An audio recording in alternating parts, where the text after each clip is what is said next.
Now tuning in to Earbud Media. Audio for everyone.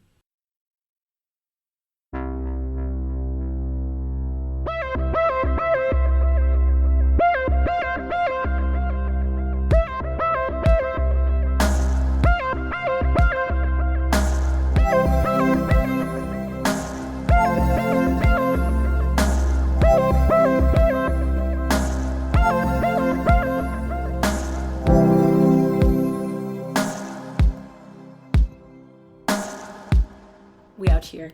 Yeah. We out here. We're ready to go. Yeah. We love a little holiday special. Just a little vacation space. Oh, true. Yes. Welcome to, we're, hopefully, maybe you have a day off, you know? Maybe you're just, like, relaxing. Hopefully you're not being exploited Right. by labor. And you can just fucking Just chill. vibe. Yeah. You deserve it. I have always lived in spaces where Memorial Day has felt like the first day of summer. Yes. Yeah, totally. So I'm hoping that that is the same for y'all, wherever you are. Right. Listen, I am always under the same viewpoint of, like, summer is great in idea. Under the school mindset where it's like, yes, a break. Yeah. But if you've listened to this show for any amount of time, we here on Into the Twilight, hi, welcome to Into the Twilight. Hi, hello.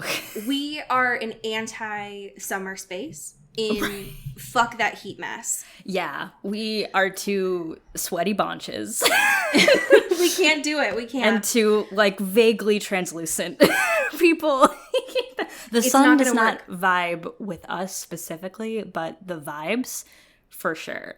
Memorial Day for me is like, yes, summer. And then I realize for us, two people who have to record things and cannot theoretically have the AC on. Right. That is hell. Yeah. That is But hell. we respect you and the good audio. So Right, exactly. we suffer for our art and for you. Yes, of course. I feel like summer too, especially, it's like a very much like two wolves live inside me kind of thing, like wrestle inside of me, which is one being hot all the time and sweaty and very pale, and also being able to rock Hawaiian shirts so well, you know. Yeah, it's like unfortunate. it's a big duality. See, and same. Right. But as someone who has lived on the West Coast, specifically in the Pacific Northwest my whole life, right. I rock because I'm high and bi. Right. I also rock a button down. Yes. Amazingly. Right. And I hold koozies so well.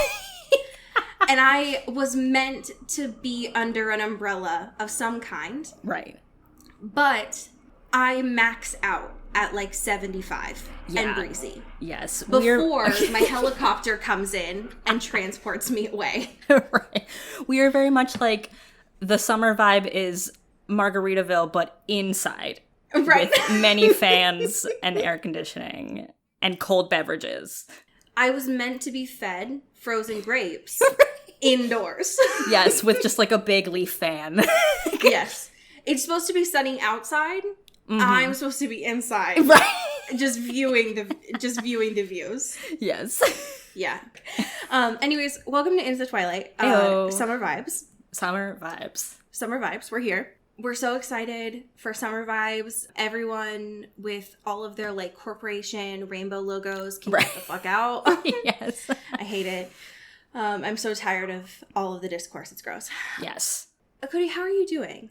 I'm doing pretty okay, man. Oh, damn. Thank you. I'm trying. I'm out here. I love that. I had a couple of things that were potential happy things, but I think it would be a disservice to not talk about Miss Olivia Rodrigo. Okay, thank God. Because I don't think we've given her the space here, and I think we should. Thank God. Right. Olivia, I'm looking at you in the face right now. I know that you wrote a Twilight song. Yes. Come on. Open invitation. Let's go. Get your ass on this podcast right now. Get on here. We know that you have Twilight thoughts. Yes. We know you have them This is an open invitation. Talk about them. We will talk about your album because both of us have listened to it. Yeah. I've seen Cody on my Spotify. I can see it. I've also been unabashedly streaming it. Absolutely. We can talk about it, but more importantly right. than that, more importantly than the fact that you were a small child holding big Taylor Swift posters, let's talk about your Twilight theories. We know you have them. Come on. And we want to hear them. Yeah, I, for one, am just grateful this did not come out when I was in high school. Oh my God. Because as someone who did high school theater, it would have been just an insufferable energy for everyone involved. And for that, I'm grateful. Can I just paint you all a picture? Please. Really quick. I had to go last week and, wow, words are hard. Last weekend to go get my oil changed because, like, you know, adults on their birthday, you do it. We love a butch. Love a women in STEM. Yeah. Listen, I'm not going to fuck with this Mercury retrograde. I need to get my shit done. Yes, absolutely. I don't want my car breaking down. The amount that I pulled up to my car dealership in tears, sour blasting, just in my car, just like, you would have thought that I was still in high school. Right. Yes. Just absolutely brokenhearted. No, I was just ready to drop my car off and then go back home and watch Eurovision. Yeah. The amount that this 34-minute album crams in emotion is unprecedented. Yes. Olivia. Yeah. I also, mad respect for unintentionally / maybe a little intentionally writing lyrics about unions. Listen. We stand unions here, 100%. All of the lyrics in there are incredibly relatable. I also cannot parallel park, but I'm not 17. Yeah, right. So it's not as relatable or funny or quirky. Right. How are you, my friend? Oh, I'm just living. Just so excited for life. Yes. Just trying to get through because the moon is kicking my ass right now. She does that from time to time, you know. You know, I love her, and she knows what's best for me. But goddamn, that woman. Yeah. The day that this comes out is a celebration on so many accounts, right? We got Memorial Day. It's our podcast day. But it is also a monumentous occasion in the fact that Bo Burnham's next special is out. Yes.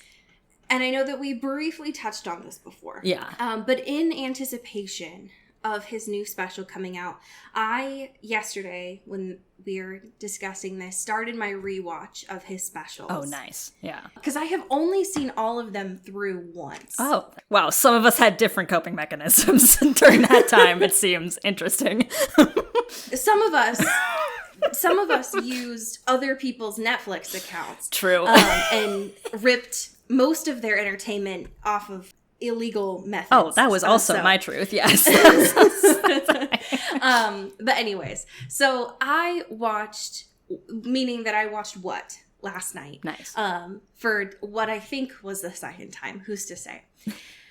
And I just wanted to give a special shout out to one of my favorite moments in there. And it's hard to choose, right? Because it's Bo. Right. But one of my favorite moments that this self-deprecating fuck does. Yes. Which is when he knocks the water bottle off the stool and does the art is a lie, nothing is real bit. Yes. And I remember distinctly watching that for the first time and realizing like, wow, that's what comedy is. This is it. This is it. This right here. We've peaked. No more. Society's progressed past the need for comedy. We did it. We did all that we needed to do here. We're good. I only got through the like Comedy Central one and then What last night because I needed to give myself a little bit of a breather because Make Happy just like it's a lot of emotional energy. Yeah. But I wanted to give a special shout out to that moment as well as the end of What, that like last end sequence. Oh yeah, God. Of all of the like critique, because I think that was the first I'd ever seen someone do that before. Yeah. And watching that specifically in college was such a like was such a game changer. Yeah, for sure. Me.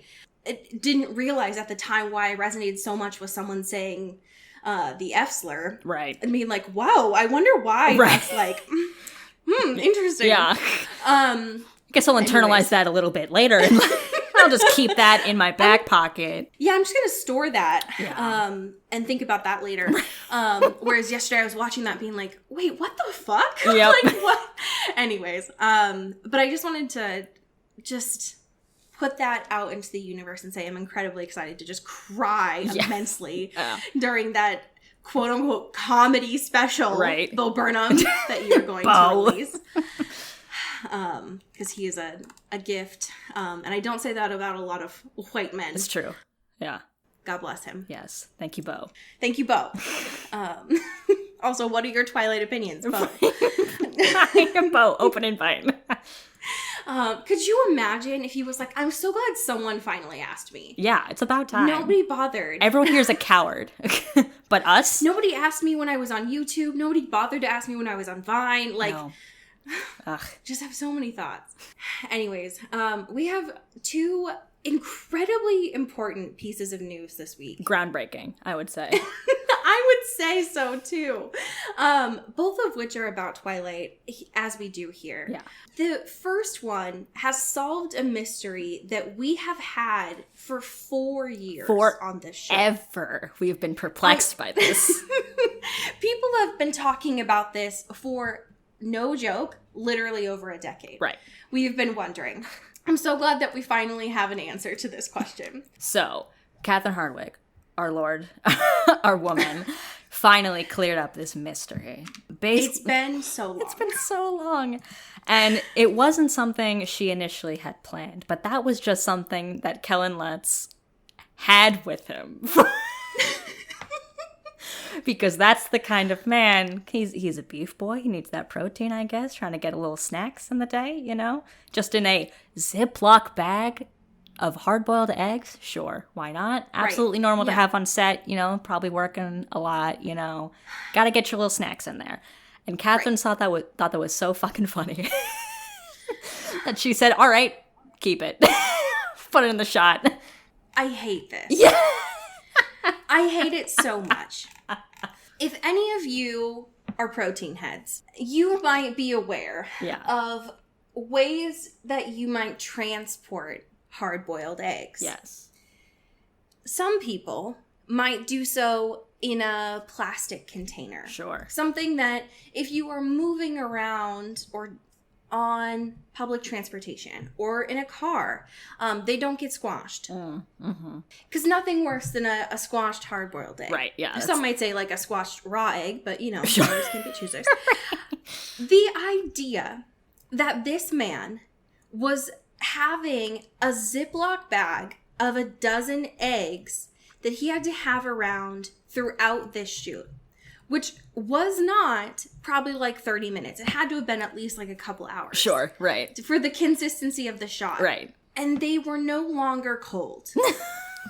They were at least room temperature. Oh, because God. it's Ziploc bag. Right.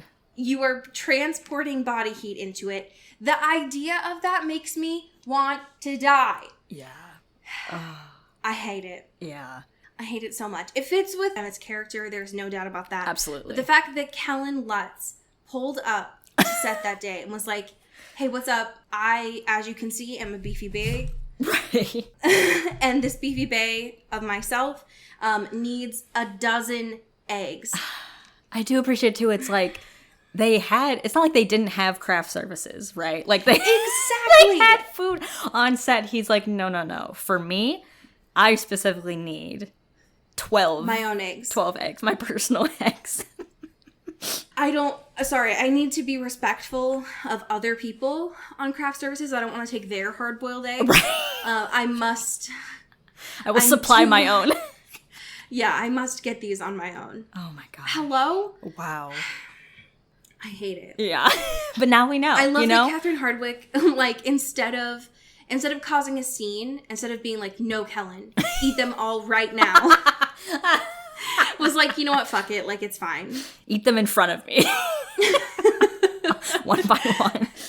it was just like, yeah, fine, I guess, whatever. I don't know if we're better for knowing this information, but I think we are better for not at least having the mystery clouding us, our waking thoughts, you know? I almost enjoyed the mystery. The mystery is instead. fun. Yes, yeah. I could have lived making up stories Right. about it. Yeah. But now that I know that, like, it wasn't just a design choice, that, like, they were like, oh, well, Emmett's wearing all white, and he just wanted to, like, match his food that day with the aesthetic choice. It's like, no, he just was eating eggs that day. I will be thinking about it for the rest of my days. Yeah. I will say that. Absolutely. But I am stressed out. I do feel alone. I am having a hard time dealing with this news. Yeah. So, but thank you, Catherine, for finally giving us some details. It's been so long, you know? Yeah. Speaking of, Ooh. we have a little bit of more information about a scene that we almost got, but did not in the Twilight series. Mm-hmm. And this is just a piece of discernment that the Twilight editors had. Right. From an artistic standpoint, for their vision. Right, of course. You know? Right. Specifically in Eclipse, there is a moment in the book specifically that Bella has a vision, not like a special powers vision. She's more so just imagining what her life would be like if she ended up choosing Jacob. Yeah. When they have the mountain kiss, TM, TM, TM, she imagines herself like growing old with Jacob and like being with him and having kids. Yeah. And this is something that apparently they ended up shooting and having available. Yeah. The difficulty here is that apparently when they filmed this, it looked awful. Right. Now, if you might remember, most of Eclipse looks awful. Right. We don't have very good wigs. No. The effects are not great. The makeup is sometimes pretty shoddy, you know. It's not the best on there. But apparently, this scene in particular, even though they filmed it, even though they had the prosthetic makeup on, the editors looked back at this and were like, hey, I hate this, actually. The director specifically, David Slade, do you remember the quote that he had used on there? Yes, one moment. It gives me so much joy. He said, there were a lot of issues with prosthetic makeup. It gives me a bit of a shiver as a filmmaker. Great. I just love that, like, the amount of things that were given a pass, right? Right. In this particular franchise, in this particular movie especially. And that was what drew the line of like, you know what? That does give me like body chills. Yeah, I have a physical reaction to this that is negative. So I'm just going to say no on that. Now I just want to see it. Because I remember watching the deleted scenes and stuff in there, and I don't even think they put that on the DVD. It wasn't even suitable for the DVD. No, they were like, absolutely not. Release the prosthetic cut. Give it to me. Please. David? Come on. Give it to me. I know you have, it's on a hard drive somewhere. Please, God. David Slade has it like in a security box in his home. Right. David Slade, God damn it, give it to me. It's like, do not open ever under any circumstances. God, now I want it so bad. Yeah. And it's just, if those are the only two things that the Twilight series has decided to cut, was Renesmee's fucking Chucky doll. Mm-hmm. And this. Right. And we've seen fucking Chuck Esme. Yeah. And that's awful. Then what did this look like? How bad could this have been? Give it to me. I need to know. Yeah. God damn it. Someone find it, please. Yeah, God. Someone has to know. It's got to be somewhere. I know. We have a couple of questions from one of our listeners. Would you like to ask the first one? Absolutely. All right. This is from Tori. Thank you, Tori. Hello. Who I love the gall of the subject line too, to be in all lowercase. Just, I have a lot of questions. Same. Straight to the point, for sure. Absolutely. I get it. Okay. What are the Cullens' favorite Taylor Swift songs? Okay. Allie will now open up her PowerPoint presentation that she's been working on for 4 years. Finally, someone can ask me something I feel a little bit more This is her dissertation. Is it rude to say... Oh, you just asked about the Cullens. Okay, never mind. I was going to say, is it rude to say Jacobs is fucking back to December? It would be. It would be rude is the answer. I think that Tori, you said that Edwards is peace. And I think that is accurate. Mm-hmm. And it's sad, which I think is great as well. Yeah, he's a sad little bunch in Midnight Sun, so 100%. I think that's great.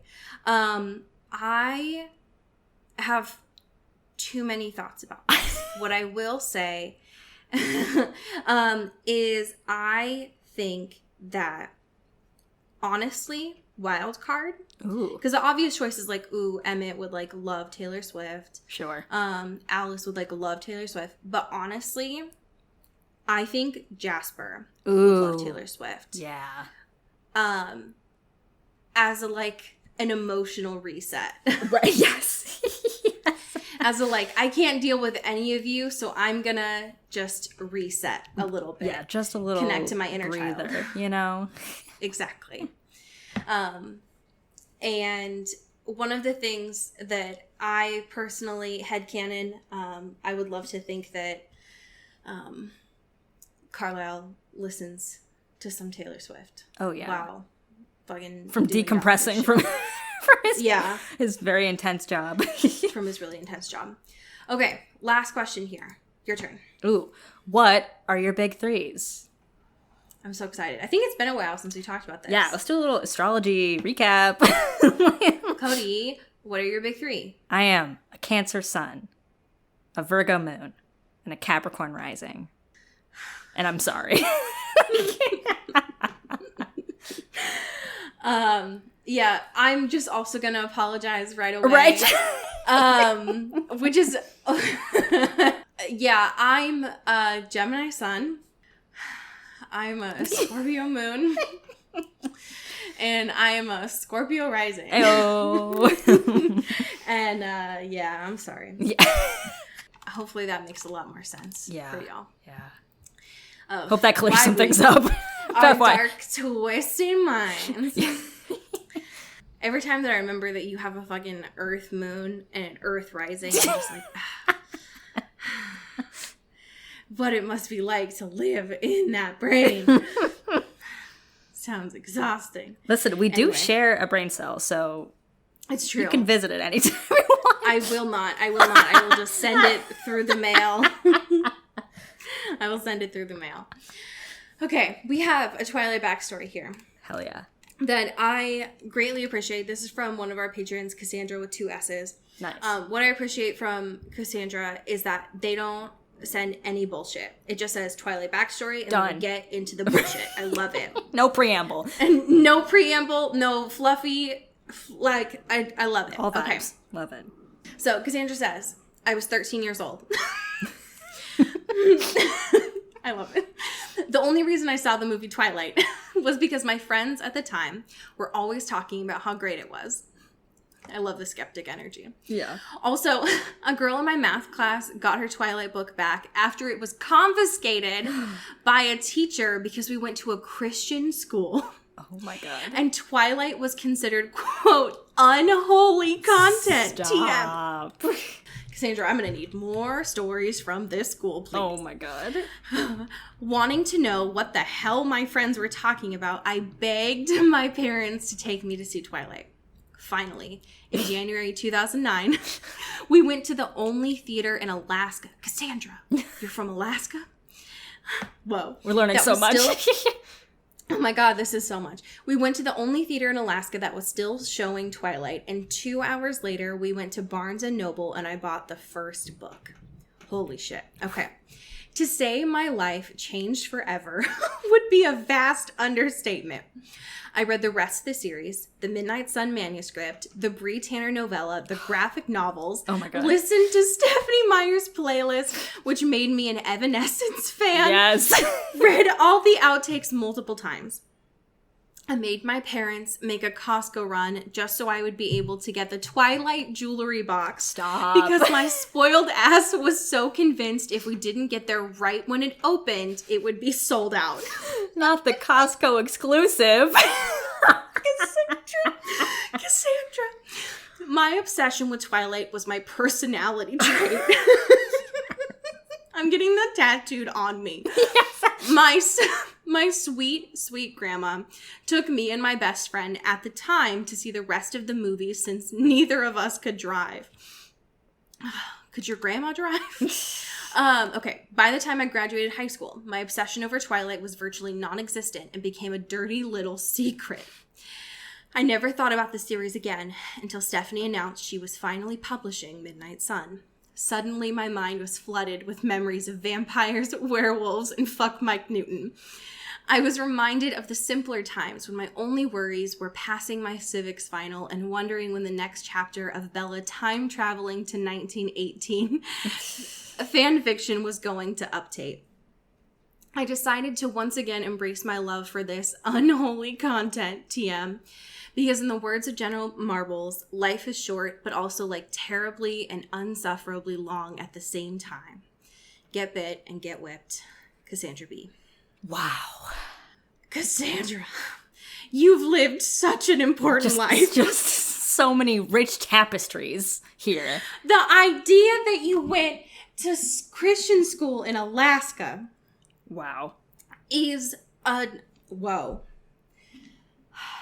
What was it like to read about vampires in Alaska when you lived in Alaska? Yeah, that is interesting. Did you feel represented? Did you? Was any of it accurate? Yeah, because as we know, Stephenie does her due diligence and research, meaning zero. Oh my God. Okay. Well, whoa. First of all. Yeah. Wow. Thank you so much for that story. I appreciate it greatly. Thank you for your time on there. I'm so glad that you mentioned Stephenie's playlist because it's been a while in the host since she's had music, and I'm pleased to update that in our chapters today we have some. Ooh, yes. I'm excited. Which is great. So when we had last left off in the host, Wonder had been a little bit fruity. Yeah, a little fruity. It was a little bit fruity. Just a little fruity. And decided to, die, essentially. Yeah. Right. I mean, let's not play around. And had essentially given an ultimatum to Doc and was like, I'll do this. I'll help you out. We'll get the Cairo tanks. We'll fucking get the Seeker out. Well, I'll give you all this technology, but you have to kill me. Yeah. You good? And so that's kind of where we left. That's it. That's what you missed. That's what you missed on Glee. When we start off with chapter 51, there is shockingly another supply run that's happening. And it is just Wander and Jared this time. And they are getting the Cairo tanks. Cryo tanks? I think it's cryo tanks, yeah. That's fucked up. There's a lot of consonants here. Here's what I'll say. Honestly, if any of you have seen the fucking Pixar movie Monsters, Inc., I just imagined the Scream tanks the whole time. Because I could not visualize what was happening until I was like, oh, it's just it's a Scream tank. Right. Got it. Done. Great. It's just instead of, screams or, spoiler for Monsters, Inc. from 20 years ago. Spoiler alert. Laughs at the end. Can you imagine if someone was like, I can't believe they fucking spoiled Monsters Inc. for me. How dare they? How dare they? God. So, at this point, Wander hasn't said anything to Jared. Hasn't, some might say, went to Jared. Yeah. And said anything. But it is implied that Jared is starting to, like, put the pieces together. Yeah. And figuring out, like, hey, I'm not doubting you that you know what we need to do to, like, go to this healing facility and get these cryo tanks. Yeah. But I just want to make sure that, like, you thought this through. Right. Just, hey, just figure it out. This seems like a very permanent decision, so, like, just to cover our bases here. Last time I checked, like, death is permanent. Right. For some people. So, are you good? Yeah. And so, during this time, they're running, as usual, to, like, fucking get to the Jeep, as they do. And this is when I just wanted to remind you all about one of my favorite things that Stephanie does in this book, which is sometimes, and it's been a while, she will just underline, hyperlink some of her writing to her annotated playlist at the end of this book. Just so you get a full immersive experience, you know? Right. So just as, like, as you are reading, you can be like, oh, yes, great. Let me pull this up on Spotify. Yeah. When this happens here, it is when they're just starting to, like, get through the desert. It is, like, almost dawn all this time. And it is specifically in the moment where Wander says, my eyes were locked on my feet as I climbed down. It was necessary. There was no path, and the loose rocks made for treacherous footing. So when I clicked on this, I was very confused, as some might be. And when I found the song that it was referring to, it was, of course, My Body is a Cage by Arcade Fire. What? Same. Well.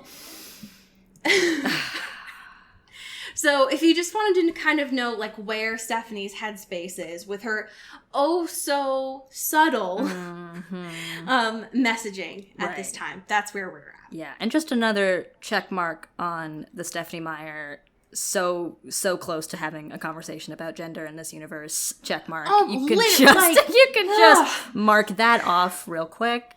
We've probably got Stephanie. bingo at this point. Come on, Stephanie. Jesus Christ. It's honestly, like, disrespectful.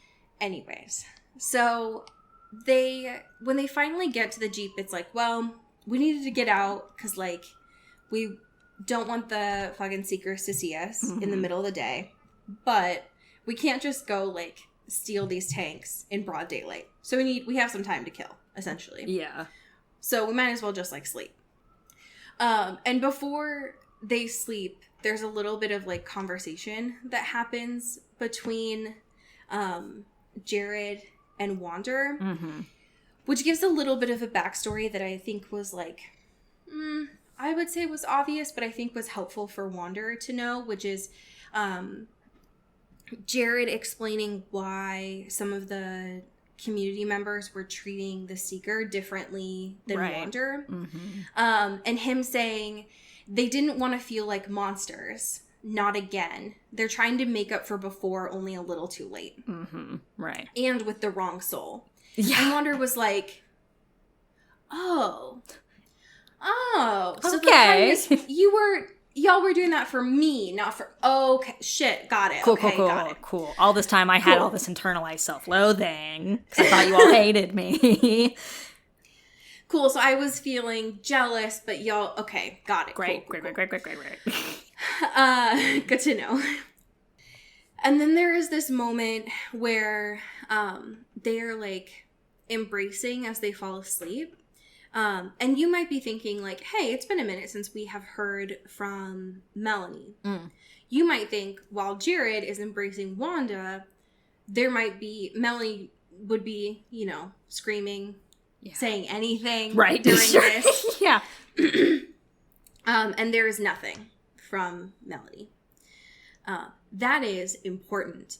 Yes. For next chapter, when things get a little bit fruity again. Ooh. The rest of this chapter I found very weird. Yeah. Stephanie is trying to, from what I gathered, explain that Wander is a badass. Yes. Who has, as we have gathered so far, lived many lives, has done badass stuff. Right. And I felt like that was very clear. Yeah, we were on board with that.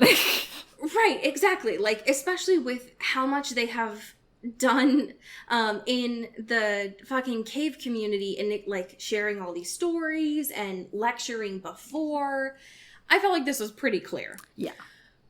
But this chapter has this very thorough, long explanation about how Wander has had the extraction surgery before. Like, how they knew how to do this. Right. And it is just the longest story ever about bears and snow and lots of claws and something about egg pockets. Right. Egg pockets. It's just... Stephanie can't escape the eggs. They're all consuming. It felt incredibly unnecessary. Yeah.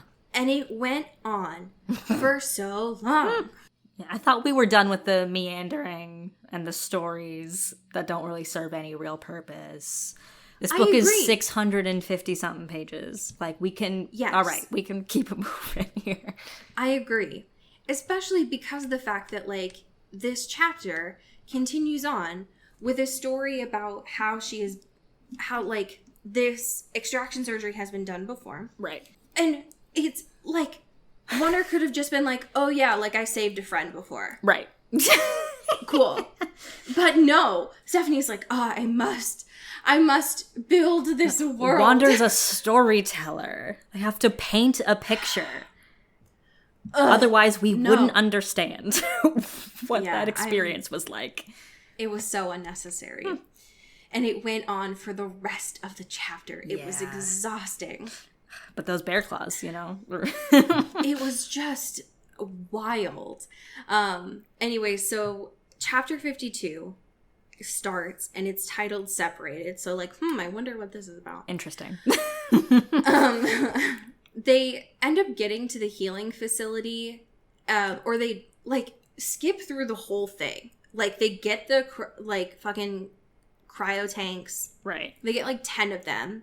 And during that process of the whole story, Wanda had explained to Jared where, like, here's in the healing facility, like, here's the part where they drop off the empty ones. Here's the part where they drop off the full ones. Mm-hmm. Like, here's how to do this whole thing. But we don't even get to see the, like, heist part. So what's the point? Yeah. Every time we get teased with a Stephanie Meyer heist in this book, it's been robbed from us. I agree, and it's disrespectful. Like, that's when Wander was going to get medicine, we were like, bet, we're going to get some sneaky business. And it was like 2 pages, and I was like, all right, I made it back, we're good. Now, it's like, all right, here's cool things that we're going to do that's going to be dangerous and fun and exciting. And then, boom, all right, we figured it out. It's like, what? This was the content. This is the stuff. All these teases, and for nothing. It's so disappointing. Stephanie just keeps edging us with heists and never delivering. I know. I hate it. Ugh. Anyways, so they end up skipping the whole action, skipping the whole drive back. Yeah. And chapter 52 starts with them back at the caves and in the, like, hospital wing. Mm-hmm. Cool. Great. Skip all the cool stuff. Yep. Not better about it. It's fine. Didn't need it. It's fine. No, it's fine. And they have the cryo tanks, which I think are scream tanks. They might also be helium. I'm not entirely sure. Whatever. And at this point, they are getting ready, once Jared comes back, to extract the alien soul. Well, I guess it's the soul, TM, from the Seeker's body.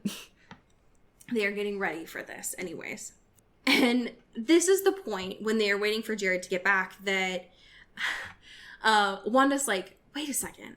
It's been like almost a day and I haven't heard from Melanie. Where's Melanie? Right. And so, of course, Wanda is just like standing there and they're like internally like yelling for Mel.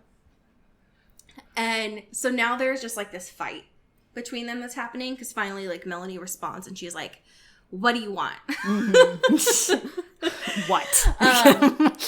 And it's just, you know, like a very subtle, like very straight fight between this human and this alien. Yeah.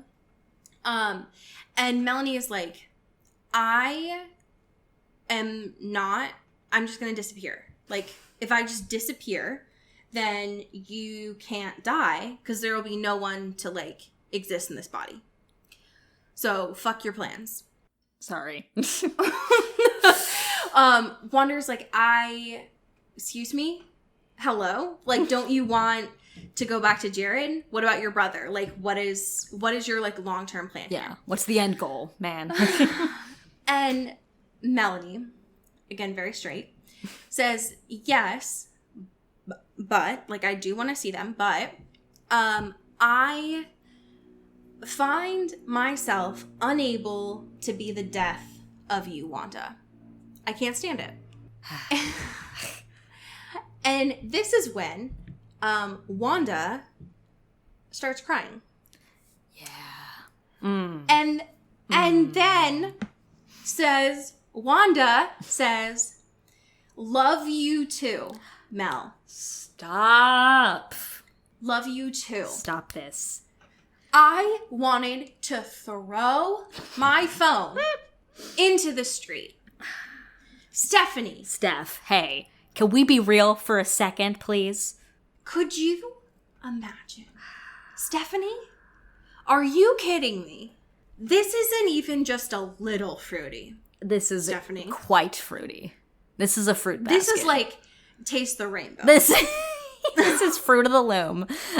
Fruity. This is some fucking berries and cream. Yes. Fucking. Oops, all fruity. Oops. Oops, this is gay. Oops. Stephanie. Stephanie, come on. Yeah, oops, Steph, you made this gay, actually. Yeah. So here's the problem. So Wanda's like, you know, it's the end of the world. There's not room for both of us here. And things get awkward, right? Just remember this is in the hospital. Doc's like next, like right. just in a desk nearby when this internal argument is happening between the two of them. And Wanda, they're like having this disagreement. Wanda finally says like, look, just stop trying to annihilate yourself. Because if I think you can do it, I'll make Doc pull me out today. Or I'll tell Jared. Just imagine what he would do. And the two of them are like, you fight dirty. It's like, you bet I do. I am dying. I can't. This is literally fan fiction. Like, this is Stephanie. You wrote fan fiction for your characters. That's so embarrassing. Anyways, this was gross. Anyways, you say it like you love it though, which you do. I do love it. Right. I do love it. But it's fucked up because Stephanie wrote it and right. And it's hashtag no homo. So and it's and it's like and it's supposed to be like straight. And what's also fucked up about this too, is that during this time while they're like waiting for Jared to come back, is they start thinking of memories together. Stuff that like doesn't hurt. Right.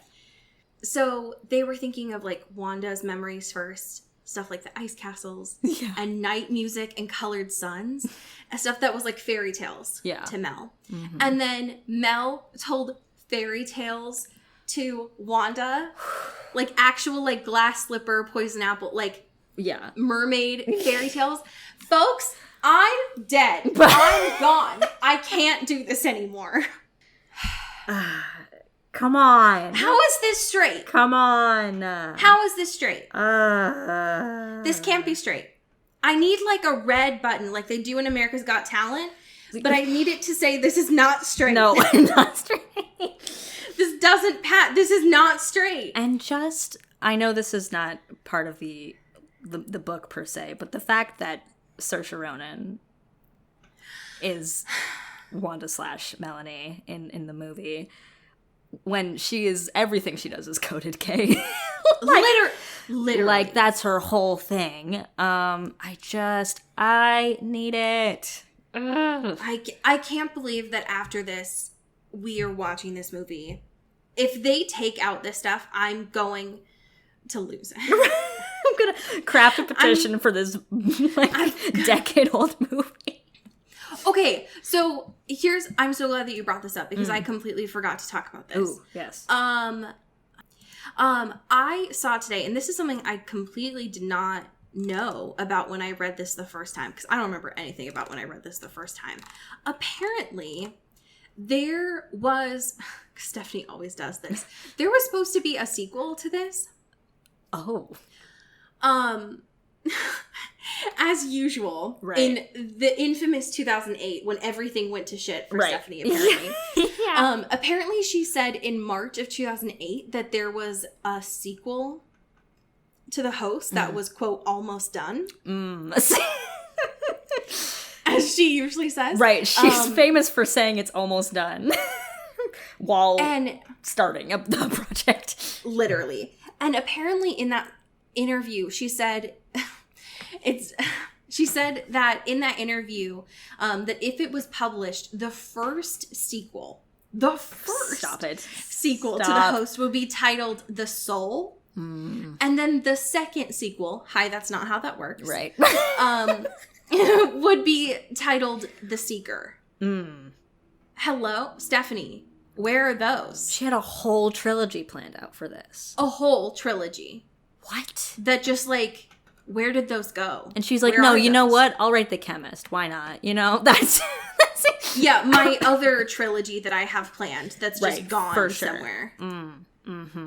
Where are those? That brings up a great question because, like, she wrote all of Midnight Sun in 2020. We know that to be true. 100%. We know that to be true. She said that was done a decade ago, and she's a fucking liar. She was not done at all. And yet, and so this whole time people were like, oh, she's been on this hiatus, whatever. She still has Midnight Sun somewhere out there, whatever. We're never going to see it. What was she doing? Was she just doing her little, like, TV production, Fickle Fish, whatever the fuck, that whole time? Probably. And was just like, I have ideas for sequels and series for these books that I wrote over a decade ago.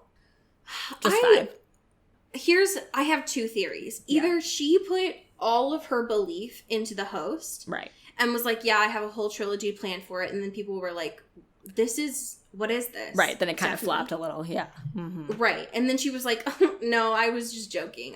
That never happened. I don't know what you're talking about. I don't know what you're talking about. Or she's the one who invented crypto. And that's what she had planned this whole time. Yeah, I mean, honestly, that seems like a fair theory. And I don't know what it is, and I don't want anyone to explain it to me, but that just feels like something she would do. Yeah, sure. I feel like Stephanie Meyer would have crypto. I think she does. Oh my god. I think she does. Yeah, that feels like some fucking Stephanie. Yeah, I feel like she does. Shit. Just in some side accounts, just in case. Yeah, 100%. Anyways, so the end of this chapter, they get the Seeker, and then they do. Stephanie loves a good like medical moment. Oh yeah. So Doc is there, and he essentially does the medical bits of like actually taking the soul out, but Wanda's there to basically talk to the soul. Yeah. Speak to the soul, connect with it, some might say. Yes. And that is, they take the soul, they put it into the scream tank. And then Wanda essentially just holds the scream tank and is like, hush now. No scream. Please don't cry. Please don't. I like to imagine that Wanda is just like, hush. And then just like taps the scream tank. And then it seems fine. Like there's other people that are there, like some of the other guys that are there and are like, holy shit, like they did it. Like it worked, I think. But they're not entirely sure. Right. Until the end of the chapter when the body of the Seeker, who we're not sure what their name is yet, I'm assuming that we'll find out. Yeah. She like wakes up and is like, yo, thanks, I guess. Yeah. Hey, bitch. Look pretty good for a dead bitch, huh? Right. Thought you saw the last of me, huh? And so it essentially, from what we can tell anyways, unless stuff like hits the fan, the procedure worked. Right. Which is good news for everyone that's there. Not necessarily good because that means that Wanda's getting closer to like... Yeah, the end. The part. Yeah. But it's good in the sense that like Wanda actually knows what they're doing. So that's good. Yeah. I'm assuming... I mean, who's to say, you know? Right. But I'm assuming that we are getting closer to Wanda having to tell Ian what's going on and stuff like that. So gotta break that we'll news. see. Yeah, we're gonna have to rip that Band-Aid off Yeah. next week when we have chapters 53 and 54. Hell yeah. But we have a fantastic group of patrons here. Yes. Would you like to start? Yes, I would. Thank you to Mallory Hardwick. Pew, pew, pew. Thank you to Katie Black. Boing, boing, boing, boing.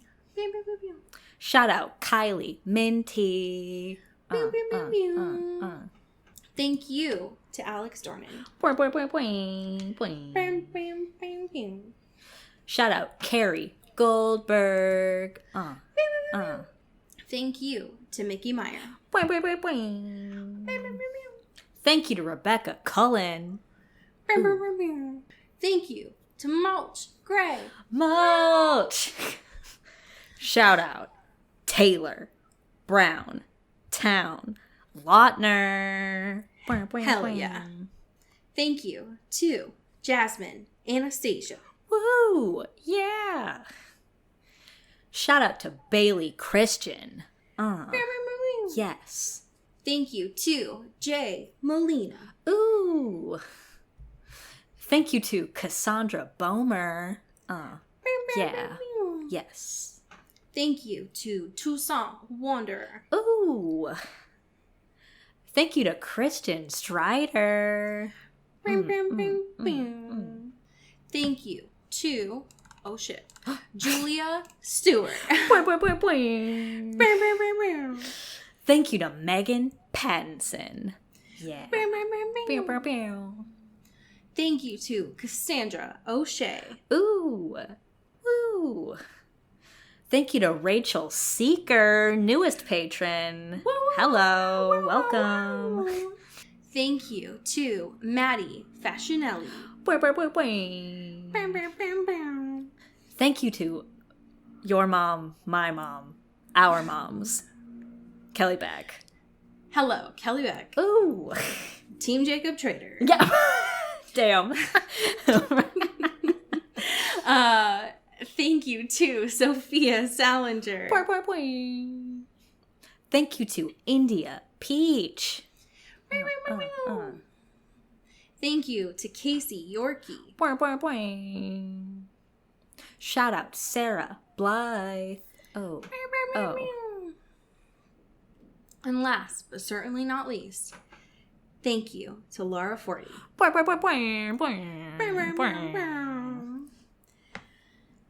I am incredibly excited. Hell yeah. To be able to share a fan fiction with you today that is not curated from me, Ooh. but rather sent in from our unofficial intern, Taylor Browntown Lautner. Thank you for your service. Thank you. Thank you for this fan fiction that you have presented me with today. That is from Wattpad. And I just want you to imagine this in your brain palace right now. This fan fiction was written by Jasper's wife, too.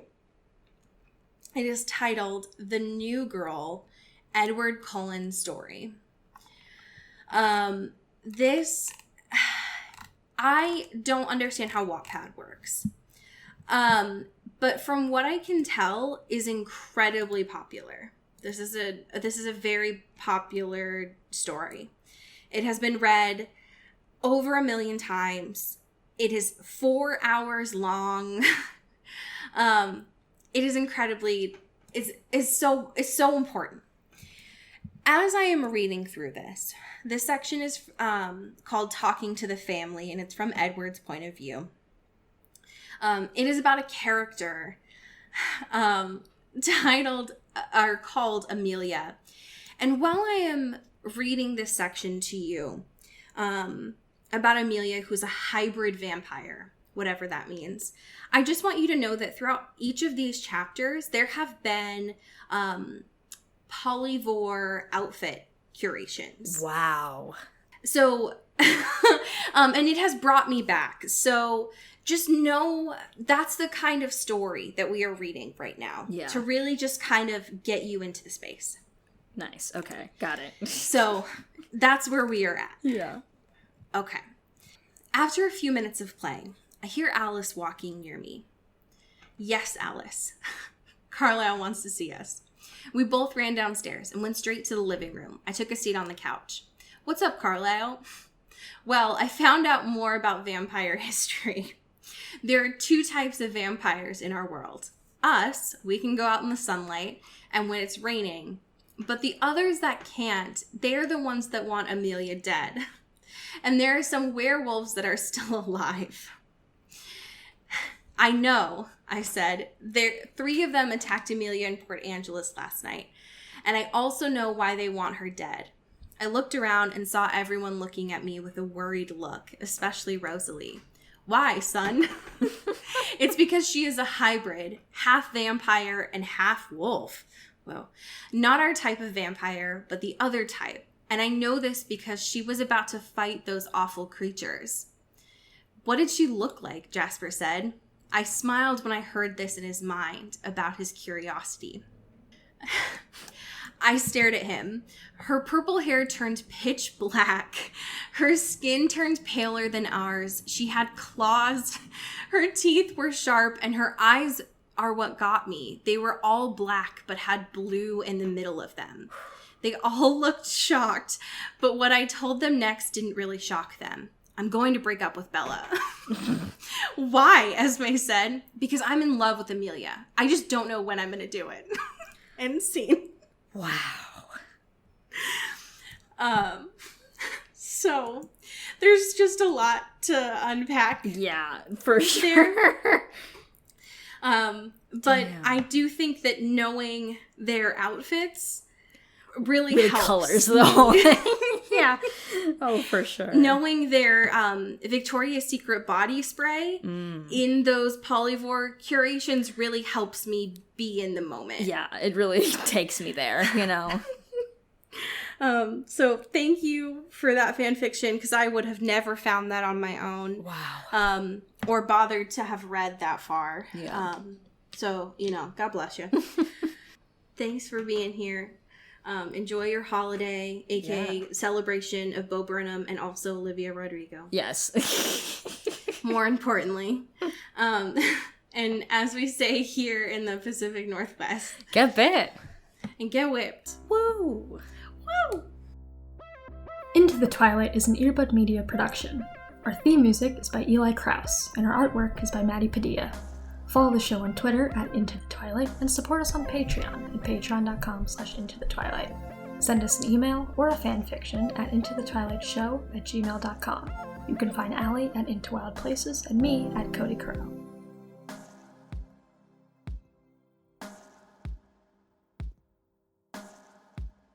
You've been listening to Earbud Media Production. Earbud Media, audio for everyone.